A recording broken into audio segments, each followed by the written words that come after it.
ನಮಸ್ಕಾರ ಎಷ್ಟು ಮಹತ್ವದ್ದು ಅಂತ ಶಾಸ್ತ್ರ ತಿಳಿಸುತ್ತೆ.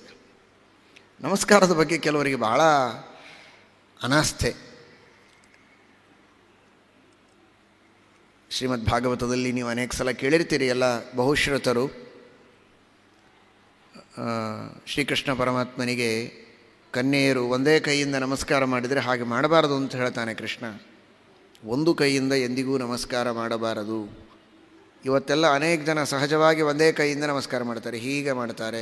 ಅದೇನಕ್ಕೆ ಹೊಡೆಯೋದೋ ನಮಸ್ಕಾರ ಮಾಡೋದೋ ಗೊತ್ತಿಲ್ಲ, ಹೀಗೆ ಎತ್ತಿರ್ತಾರೆ ಕೈ.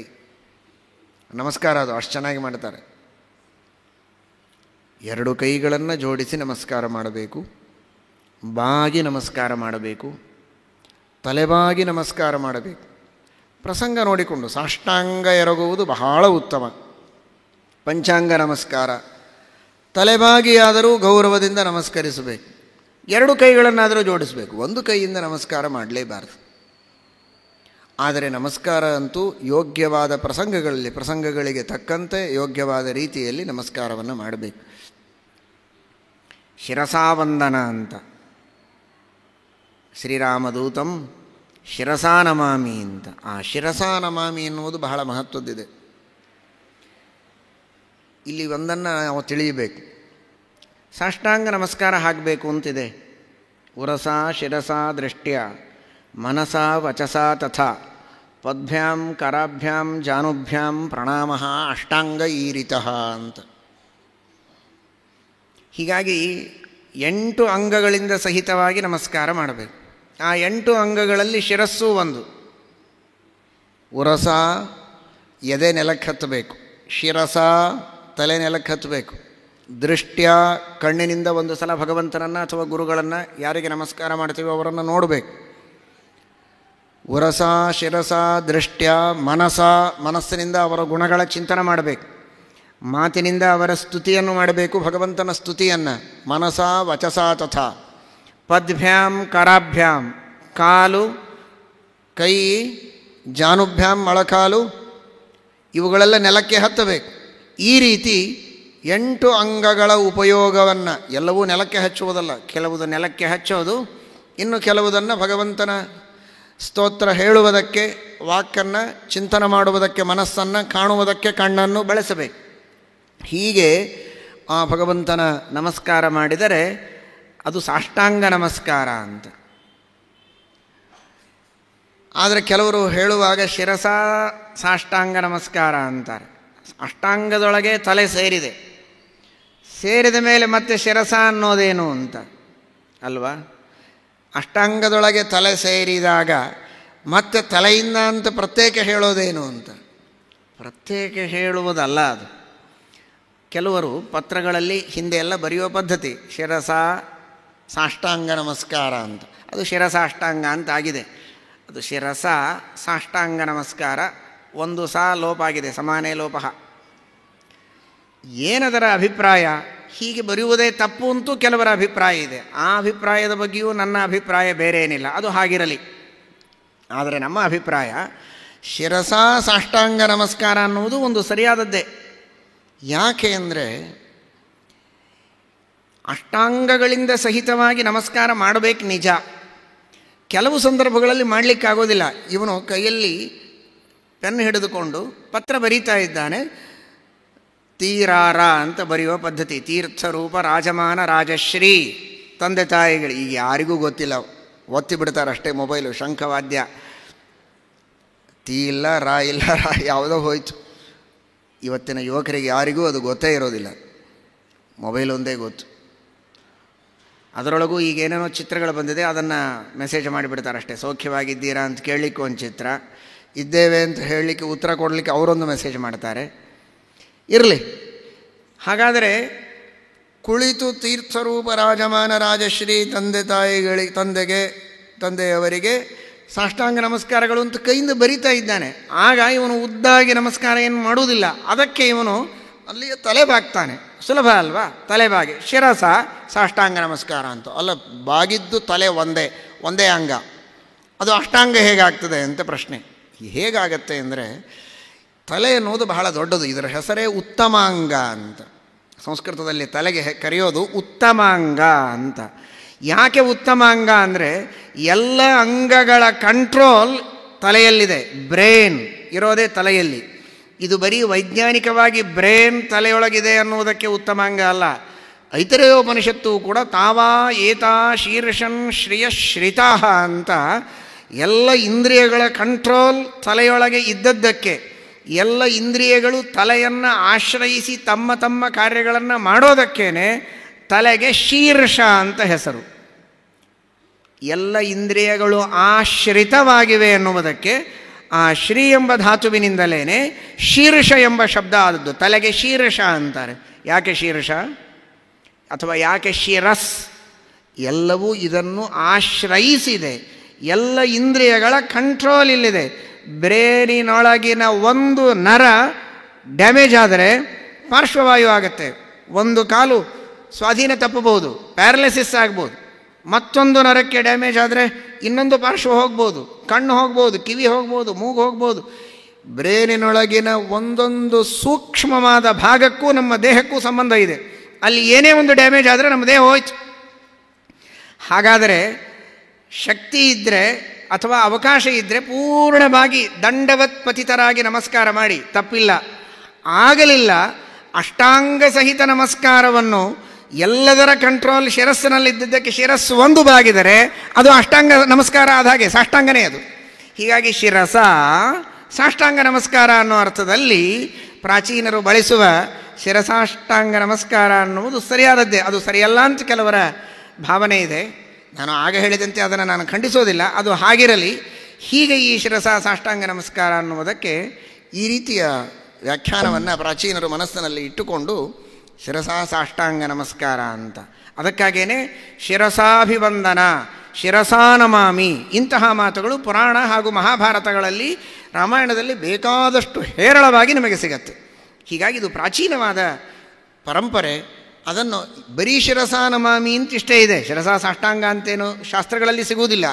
ಆದರೆ ಬರೀ ಶಿರಸಾನಮಾಮಿ ಅಂತ ಹೇಳ್ತಾರಲ್ಲ, ಯಾಕೆ ಇದನ್ನು ಹೇಳ್ತಾರೆ ಅಂದರೆ ಶಿರಸ್ಸಿನಲ್ಲಿಯೇ ಅಷ್ಟಾಂಗಗಳ ಕಂಟ್ರೋಲ್ ಇದೆ ಎನ್ನುವುದಕ್ಕೆ ಹೀಗೆ ಹೇಳ್ತಾರೆ ಅಂತ ಅದರ ವ್ಯಾಖ್ಯಾನ ರೂಪದಲ್ಲಿ ಬಳಕೆಯೊಳಗೆ, ಪರಂಪರೆಯೊಳಗೆ ಶಿರಸ ಸಾಷ್ಟಾಂಗ ಅಂತ ಜೋಡಿಸಿ ಹೇಳುವ ವಾಡಿಕೆ ಬಂದಿದೆ. ಅಂತೂ ಬಾಗಿ ನಮಸ್ಕರಿಸುವಂತಹ ಒಂದು ಪದ್ಧತಿಯನ್ನು ಇಟ್ಟುಕೊಳ್ಳಲೇಬೇಕು ಅಂತ ಮಹಾಭಾರತ ಹೇಳ್ತದೆ. ಎಂತಹ ದೊಡ್ಡ ಭಾಗ್ಯ, ಎಂತಹ ದೊಡ್ಡ ಭಾಗ್ಯ! ನಮಸ್ಕಾರದಿಂದ ಎಷ್ಟನ್ನು ನಾವು ಪಡಿತೇವೆ. ಅದಕ್ಕೆ ನೀವೆಲ್ಲ ಕೇಳಿದ್ದೀರಿ, ನಿಮಗೆ ಗೊತ್ತು. ಮಹಾಭಾರತದ ಯುದ್ಧದಲ್ಲಿ ಎದರು ಪಕ್ಷದಲ್ಲಿ ನಿಂತಹ ವ್ಯಕ್ತಿ ಭೀಷ್ಮಾಚಾರ್ಯ, ದ್ರೋಣಾಚಾರ್ಯ. ಈಚೆಗೆ ಧರ್ಮರಾಜ ಯುದ್ಧ ಮಾಡ್ತಾ ಇದ್ದಾನೆ. ಯುದ್ಧ ಮಾಡುವಂತಹ ಧರ್ಮರಾಜ ಇನ್ನೇನು ಯುದ್ಧ ಪ್ರಾರಂಭ ಆಗಬೇಕು, ಯುದ್ಧ ಪ್ರಾರಂಭ ಆಗಬೇಕು. ಆ ಸಂದರ್ಭದಲ್ಲಿ ಬಾಣ ಬಿಟ್ಟ. ಏನಂತ ಎದಕ್ಕಾಗಿ ಬಾಣ ಬಿಟ್ಟ ಅಂದರೆ ನಮಸ್ಕಾರಕ್ಕಾಗಿ ಬಾಣ. ಆ ಎರಡು ಬಾಣಗಳು ಭೀಷ್ಮ ದ್ರೋಣರ ಎದುರಿನಲ್ಲಿ ಅವರ ಪಾದದ ಹತ್ತಿರ ಬಿದ್ದವು. ಪಾದದ ಹತ್ತಿರ ಬಿದ್ದರೆ ನಮಸ್ಕಾರ ಮಾಡಿದಾಗ ಲೆಕ್ಕ ಅದು. ನೋಡಿ, ಇದು ಕ್ಷತ್ರಿಯರು ಯುದ್ಧದಲ್ಲಿ ರಣರಂಗದಲ್ಲಿ ನಮಸ್ಕಾರ ಮಾಡೋ ಪದ್ಧತಿ. ಆಮೇಲೆ ಮತ್ತೆರಡು ಬಾಣಗಳು ಕಿವಿಗೆ, ಕಿವಿ ಒಳಗಲ್ಲ, ಕಿವಿಯ ಪಕ್ಕದಲ್ಲಿ ಹೋದವು. ಯುದ್ಧಕ್ಕೆ ಅನುಜ್ಞೆ ಕೇಳಿದ ಹಾಗೆ, ನಾನು ಯುದ್ಧ ಮಾಡಬಹುದಾ, ಅನುಜ್ಞೆ ಕೊಡಿ ಅಂತ. ಅವರ ಜೊತೆಗೇ ಯುದ್ಧ ಮಾಡುವುದಕ್ಕೆ ನಿಂತ ಒಬ್ಬ ವ್ಯಕ್ತಿ ನಮಸ್ಕಾರ ಮಾಡಿ ಅವರಿಗೆ ಅನುಜ್ಞೆ ಕೇಳಿದರೆ ಅವರಿಂದ ಬಂದ ಉತ್ತರ ಏನು? ವಿಜಯೀಭವ ಅಂತ. ಯಾರ ಮೇಲೆ? ತನ್ನ ಮೇಲೇ ಅವನು ವಿಜಯ ಪಡೆಯೋದು. ತಾನೇ ಸೋಲ್ಬೇಕಾಗ್ತದೆ, ಅವನು ಗೆಲ್ತಾನೆ, ಅದೂ ವಿಚಾರ ಇಲ್ಲ ಅವರಿಗೆ. ನಮಸ್ಕಾರ ಮಾಡಿದ್ನಲ್ಲ, ವಿಜಯೀಭವ ಅಂತ ಆಶೀರ್ವಾದ ಮಾಡಿ. ಇದು ನಮಸ್ಕಾರದೊಳಗಿರುವ ಮಹತ್ವ. ಅರ್ಥ ಮಾಡಿಕೊಳ್ಳಿ. ಎದುರು ನಿಂತ ಒಬ್ಬ ವ್ಯಕ್ತಿಗೆ ಬಾಗಿದಾಗ ಮೈಮರೆತು ವಿಜಯೀಭವ ಅಂತ ಆಶೀರ್ವಾದ ಮಾಡುವ ಒಂದು ಪ್ರೇರಣೆ ಒಳಗಿನಿಂದ ಬರುತ್ತೆ ಅಂದರೆ, ಹೆತ್ತು ಹೊತ್ತು ಬೆಳೆಸಿದಂತಹ ತಂದೆ ತಾಯಿಗಳಿಗೆ ಬೆಳಗ್ಗೆದ್ದು ಪ್ರೀತಿಯಿಂದ ಭಕ್ತಿಯಿಂದ ಕಾಲು ಮುಟ್ಟಿ ನಮಸ್ಕಾರ ಮಾಡಿದರೆ ಎಷ್ಟು ಪ್ರೀತಿ ಉಕ್ಕೇರಿ, ಎಷ್ಟು ತುಂಬು ಹೃದಯದಿಂದ ಆಶೀರ್ವಾದ ನಮಗೆ ಸಿಗಲಿಕ್ಕಿಲ್ಲ. ಆದರೆ ಇವತ್ತಿನ ಕಾನ್ವೆಂಟಿಗೆ ಹೋಗುವಂತಹ ಮಕ್ಕಳು ಎದ್ದದ್ದೇ ತಡ ಎರಡೂ ಕಾಲುಗಳನ್ನು ತೋರಿಸ್ತಾರೆ, ಬೂಟು ಹಾಕಿ ಅಂತ. ತಂದೆ ತಾಯಿಗಳ ಕಾಲನ್ನು ತಲೆಯ ಮೇಲೆ ಇಟ್ಟುಕೊಳ್ಳಬೇಕಾದ ಮಕ್ಕಳು ತಮ್ಮ ಎರಡೂ ಕಾಲುಗಳನ್ನು ಮುಂದೆ ಚಾಚಿ ಬೂಟ್ ಹಾಕಿ ಅಂತ ಹೇಳಿ ಬೂಟ್ ಹಾಕಿದ ತಕ್ಷಣ ಏನೋ ಕೊಟ್ಟದ್ದನ್ನು ಗಬಗಬ ಅಂತ ತಿಂದು ಓಡಿ ಹೋಗ್ತವೆ. ನಮಸ್ಕಾರ ಮಾಡಬೇಕು ಅನ್ನುವ ಸಂಸ್ಕೃತಿಯನ್ನೇ ಹಾಳು ಮಾಡುವಂತಹ ಕಾಲ ಬಂದಿದೆ. ಮಾಡಬೇಡಿ. ಹಾಗೆ ಔದಾರ್ಯವನ್ನೂ ತೋರಬೇಡಿ. ಅಯ್ಯೋ ನಾವೇ ಏನು ಹೇಳೋದು ನಮಸ್ಕಾರ ಮಾಡೋದಕ್ಕೆ ಮಕ್ಕಳಿಗೆ, ಅವರಿಗೆ ತಿಳುವಳಿಕೆ ಬಂದಾಗ ಅವರು ನಮಸ್ಕಾರ ಮಾಡಲಿ ಬಿಡಿ. ಅವರಿಗೆ ತಿಳುವಳಿಕೆ ಬರೋವರೆಗೆ ನೀವು ಇರ್ತೀರೋ ಇಲ್ವೋ ಯಾರಿಗೆ ಗೊತ್ತು. ನಮಸ್ಕಾರ ಮಾಡಿಸ್ಕೊಳ್ಳೋದಕ್ಕೆ ತಿಳುವಳಿಕೆ ಬರೋದರೊಳಗೆ ಅವನು ನಾಸ್ತಿಕನಾದರೆ ಏನು ಮಾಡೋದು? ಧರ್ಮ ಬಿಟ್ಟು ಹೋದರೆ ಏನು ಗತಿ? ಮಾರ್ಗ ಬಿಟ್ಟು ನಡೆದರೆ ಯಾರು ಜವಾಬ್ದಾರರು? ಶ್ರೀಮದ್ ಆಚಾರ್ಯರು ಹೇಳ್ತಾರೆ ಗೀತಾ ತಾತ್ಪರ್ಯದಲ್ಲಿ, ಸ್ವವಂದನಂ ಯಥಾ ಪಿತ್ರ ಕಾರಿತಂ ಶಿಶು ಕರ್ತೃಕಂ. ಸಂಕೋಚ ಮಾಡಿಕೊಳ್ಳಬೇಡಿ. ಅಪ್ಪ ಅಥವಾ ತಾಯಿ ಮಗುವಿನ ಕೈ ಹಿಡಿದೋ ಕುತ್ತಿಗೆಯನ್ನು ಹಿಡಿದೋ ಪ್ರೀತಿಯಿಂದ ನಿಧಾನವಾಗಿ ಅವನ ತಲೆ ಸವರಿ ಕಾಲ ಮೇಲೆ ನೀವೇ ಅವನ ತಲೆ ಇಟ್ಟುಕೊಂಡು ನಮಸ್ಕಾರ ಮಾಡಿಸಿಕೊಂಡು ಆಶೀರ್ವಾದ ಮಾಡಿ ಅಂತ ಹೇಳ್ತಾರೆ. ಸ್ವವಂದನಂ ಯಥಾ ಪಿತ್ರ ಕಾರಿತಂ ಶಿಶು ಕರ್ತೃಕಂ ಏವಂ ಪೂಜಾ ವಿಷ್ಣುವಧೀನ ಭವೇತ್ ಜೀವಕೃತೇತ್ಯಪಿ. ಯಾಕೆ ಅಂದರೆ ಇಂಥ ಸಂಕೋಚ ನೀವು ಮಾಡಿಕೊಂಡ್ರೆ ನಮ್ಮೆಲ್ಲರ ಅಪ್ಪ, ಆ ದೊಡ್ಡಪ್ಪ ಇದ್ದಾನಲ್ಲ, ದೊಡ್ಡಪ್ಪ ಅಲ್ಲ ದೊಡ್ಡಪ್ಪ ಇದ್ದಾನಲ್ಲ, ಆ ಭಗವಂತ ಏನಾದರೂ ಸಂಕೋಚ ಮಾಡಿಕೊಂಡ್ರೆ ಅಯ್ಯೋ ನಾನೇ ಹೇಗೆ ನಮಸ್ಕಾರ ಮಾಡಿಸಿಕೊಳ್ಳೋದು ಇವರಿಂದ ಅಂತ ಬಿಟ್ಟುಬಿಟ್ರೆ ನಮ್ಮ ನಿಮ್ಮ ಸ್ಥಿತಿ ಏನಾಗಬೇಕು? ಎಲ್ಲರೂ ನರಕಕ್ಕೆ ಹೋಗ್ತೇವೆ, ತಮಸ್ಸಿಗೆ ಹೋಗ್ತೇವೆ. ಯಾಕೆಂದರೆ ನಾವು ಮಾಡೋ ಎಲ್ಲ ನಮಸ್ಕಾರ, ಎಲ್ಲ ಪೂಜೆ, ಎಲ್ಲ ವಿಧವಾದ ಸೇವೆ ದೇವರೇ ಒಳಗಿದ್ದು ಮಾಡಿಸಿದರೆ ನಾವು ಮಾಡೋದು. ನಾನೇ ನನ್ನ ಸೇವೆ ಮಾಡಿಸಿಕೊಳ್ಳೋದೇನೋ, ನಾನೇ ನನಗೆ ನಮಸ್ಕಾರ ಮಾಡಿಸಿಕೊಳ್ಳೋದೇನೋ ಅನ್ನುವ ಸಂಕೋಚಕ್ಕೇನಾದರೂ ದೇವರು ನಮ್ಮನ್ನು ಬಿಟ್ಟರೆ ನಾವು ದೊಡ್ಡ ಅಂಧಕೂಪದಲ್ಲಿ ಬೀಳುತ್ತೇವೆ. ಹಾಗಾದರೆ ದೇವರು ಹಾಗೆ ಕೈ ಬಿಟ್ಟಿಲ್ವಲ್ಲ, ಹಾಗಾದರೆ ಉಳಿದವರಿಗೂ ಮಾರ್ಗದರ್ಶನ ಮಾಡ್ತಾನೆ. ನಿಮ್ಮ ನಿಮ್ಮ ಯೋಗ್ಯತೆಗೆ ತಕ್ಕಷ್ಟು ಗೌರವವನ್ನು ನಿಮಗೆ ನಿಮ್ಮ ಮಕ್ಕಳು ನಿಮ್ಮ ಶಿಷ್ಯರು ಕೊಡುವಂತೆ ನೀವೇ ಪ್ರೇರಿಸಿ ಪ್ರಚೋದಿಸಿ ಕೈ ಹಿಡಿದು ಮಾಡಿಸಿಕೊಳ್ಳಿ, ತಪ್ಪಿಲ್ಲ ಅದರಲ್ಲಿ. ಆದರೆ ನಮಸ್ಕಾರ ಮಾಡುವ ಪದ್ಧತಿಯನ್ನು ಕಲಿಸಿ. ಏನಾಗತ್ತೆ? ನಮಸ್ಕಾರ ಮಾಡಿಸಿಕೊಳ್ಳದೆ ಬಿಟ್ಟರೆ ಮಕ್ಕಳಿಗೆ ಅದರಿಂದ ಹಾನಿ ಇದೆ, ಆಶೀರ್ವಾದದಿಂದ ವಂಚಿತರಾಗ್ತಾರೆ, ಆಯುಷ್ಯ ಬೆಳೆಯುತ್ತೆ. ಊರ್ಧ್ವಂ ಪ್ರಾಣಾಹ್ಯುತ್ಕ್ರಾಮಂತಿ ಯೋನಸ್ಥವಿರ ಆಗತೆ ಪ್ರತ್ಯುತ್ಥಾನಾಭಿವಾದಾಭ್ಯಾಂ ಪುನಸ್ತಾನ್ ಪ್ರತಿಪದ್ಯತೆ. ದೊಡ್ಡವರು ಹಿರಿಯರು ಬಂದರೆ ಪ್ರಾಣಶಕ್ತಿ ಅದು ಮೇಲೆ ಬರುತ್ತಂತೆ. ಪುನಃ ಎದ್ದು ನಮಸ್ಕಾರ ಮಾಡಿದರೆ ಅದು ತನ್ನ ಸ್ಥಾನದಲ್ಲಿ ತಾನು ಕೂಡತ್ತೆ. ಇಲ್ಲದಿದ್ದರೆ ಕ್ರಮವಾಗಿ ಆ ಪ್ರಾಣಶಕ್ತಿ ತನ್ನ ಸ್ಥಾನದಿಂದ ವಿಚಲಿತವಾಗಿ ಆಯುಷ್ಯದ ಕ್ಷಯವಾಗತ್ತೆ, ಕ್ಷೀಣವಾಗತ್ತೆ, ಆಯುಷ್ಯ ಹಾನಿಯಾಗತ್ತೆ ಅಂತ ಶಾಸ್ತ್ರ ಹೇಳುತ್ತದೆ. ಇದೇ ಮಹಾಭಾರತ ಮತ್ತೊಂದು ಕಡೆಗೆ ಹೇಳಿದೆ. ಹಾಗಾದರೆ ದೊಡ್ಡವರು ಬಂದಾಗ ಎದ್ದು ಗೌರವ ಸಲ್ಲಿಸಬೇಕು, ನಮಸ್ಕಾರ ಮಾಡಬೇಕು. ಇಂದ್ರದ್ಯುಮ್ನನೆಂಬ ರಾಜ ಅಗಸ್ತ್ಯರು ಬಂದಾಗ ತಾನು ದೇವರ ಪೂಜೆಯನ್ನು ಮಾಡುತ್ತೇನೆ ಅಂತ, ನೋಡಿ ಅರ್ಥ ಮಾಡಿಕೊಳ್ಳಿ, ದೇವರ ಪೂಜೆ ಮಾಡುತ್ತೇನೆ ಅಂತ ಹೇಳಿ ದೊಡ್ಡವರು ಬಂದಾಗ ತಿರಸ್ಕಾರ ಮಾಡುವುದಲ್ಲ. ತಾನು ದೇವರ ಪೂಜೆಯನ್ನು ಮಾಡ್ತಾ ಇದ್ದ, ಆದರೂ ದೇವರ ಛಲಪ್ರತಿಮೆ ಅಂತ ಇರುವಂತಹ ಜ್ಞಾನಿಗಳು ಅಗಸ್ತ್ಯ ಋಷಿಗಳು ಬಂದಾಗ ಎದ್ದು ಗೌರವ ಸಲ್ಲಿಸಲಿಲ್ಲ ಅಂತ ಆ ಇಂದ್ರದ್ಯುಮ್ನ ರಾಜನೇ ಗಜೇಂದ್ರನಾಗಿ ಹುಟ್ಟಿದ, ಆನೆಯಾಗಿ ಹುಟ್ಟಿದ.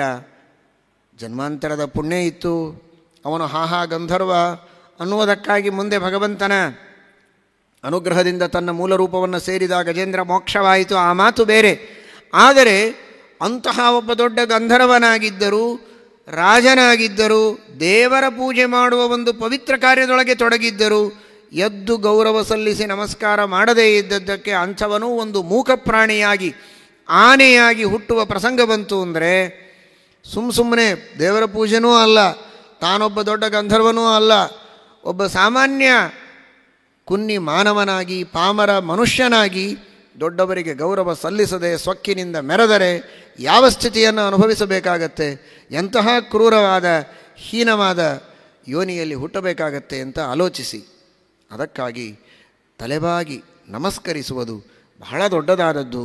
ಇಲ್ಲದೇ ಇದ್ದರೆ ಏನಾಗತ್ತೆ ಅಂದರೆ ಅನಿವಾರ್ಯವಾಗಿ ಇನ್ನೊಬ್ಬರ ಕೈ ಕೆಳಗೆ ದುಡಿಯುವಂತಹ ಪ್ರಸಂಗ, ಇನ್ನೊಬ್ಬರ ಹೊಲಸು ಎತ್ತು ಹಾಕುವ ಪ್ರಸಂಗ ಬರ್ತದೆ ಅಂತಾರೆ. ಪರೇಶಾಂ ಮಲಹಾರಕಾಹ, ಅಂತಹ ಸ್ಥಿತಿಯನ್ನು ದೇವರು ಕೊಡ್ತಾನೆ.